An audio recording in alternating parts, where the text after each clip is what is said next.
Here with friends and family and loved ones, and that's how you enjoy a meal, so that's what we'll do. So I'll try and interject myself at the times possible, talk about the beers, talk about how they came about, and for the other questions I'll circulate. So that's my end of the deal, and your end of the deal is to enjoy and ask questions.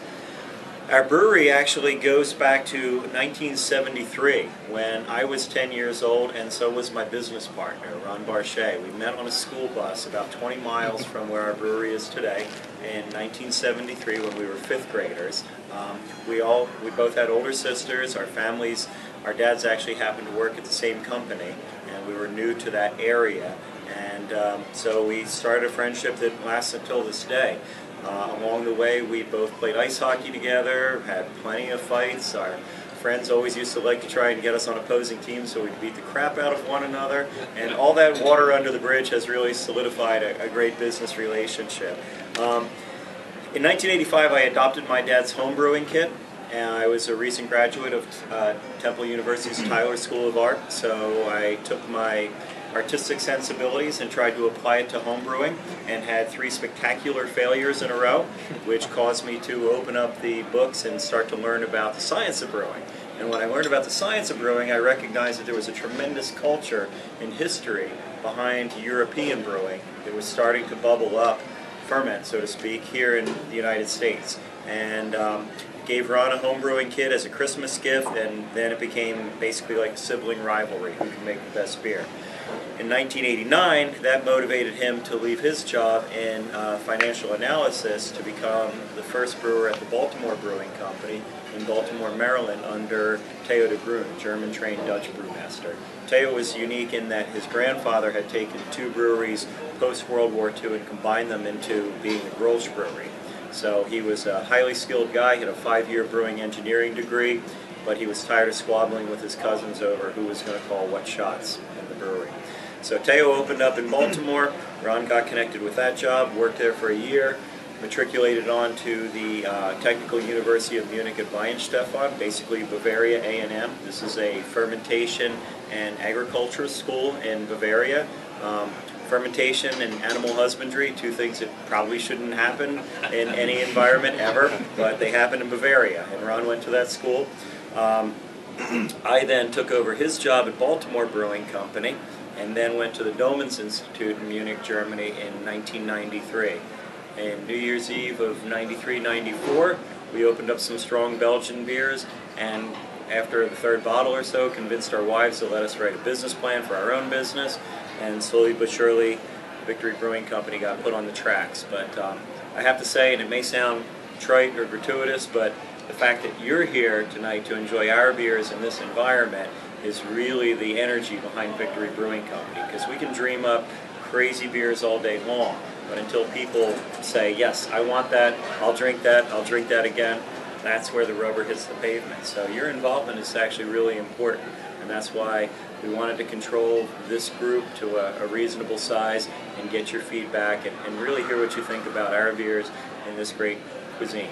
So this is the purpose why we're here tonight. Maybe you thought it was going to be a little more relaxed than that. I'm not looking for every reaction and response, but I am interested in seeing them all. We're starting off with Prima Pils, as we typically do. It's a perfect aperitif because it's very dry. It's got a bitter bite from all German and Czech hops. There's 4 what we call noble hops in this beer that originated in Europe, and Pilsen is the cultural center of brewing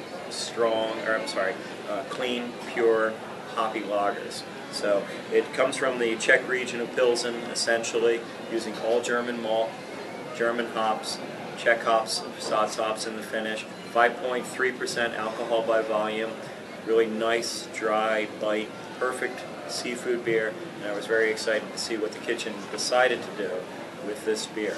So this is our entry into this one, and we're going to get as strong as 10.5% before this night is over. So you don't need a seatbelt, you just need to know that going into it. There's going to be lots of strong beers going on. Are there any questions you'd like to get out of the way while the kitchen's working diligently on our behalf?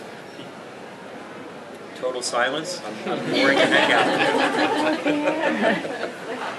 Probeer ze te drinken in je beer. Pardon? Too busy drinking your beer. Yeah, maybe. I don't think so. That's our job. We're supposed to be drinking this beer. So, please. How big is your brewery? Our brewery is 60,000 barrels about this year. A barrel is 2 keg equivalents. I think we rank in the 34, 35 range of America's largest breweries.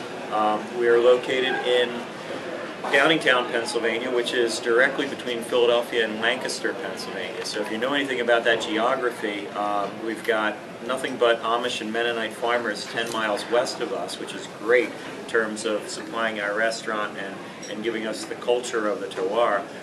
And then 10 miles east of us is basically where the wealth of Philadelphia petered out in the main line, Lancaster Avenue. So it's sort of a unique bubble. And we're in an old Pepperidge Farm bakery, so where they once made goldfish crackers and those silly little frozen cakes and all that fun stuff, we now make beer.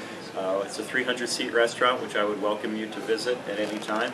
And as I said, about 60,000 barrels of beer this year, with an ultimate capacity of about 100,000 barrels of beer. And we're having a great time growing along with our peers. We get along very well with breweries like Dogfish Head. We'll talk about them a little bit later on I think our next beer. And so craft brewing has once again grown because of the audience interest. There was a unique opportunity in 1983 when I was still in art school. There were apparently 81 breweries managed by 51 companies in the United States. And prior to Prohibition, there had been 1,500 breweries. So America is unique in that there was a complete collapse of supply of unique beer brands. And we are now in literally the renaissance of that. So that's where we're at in this. I know it was a simple question. I went. It's what I do. It's my job. So. Other questions? I don't know what to tell you then. Otherwise, we've got our first course coming around, and I'm very confident with the kitchen because I know they were entirely inspired. So with Prima Pills in hand, let's go to it and have a good time, right? Thanks. Thank you. Thank you.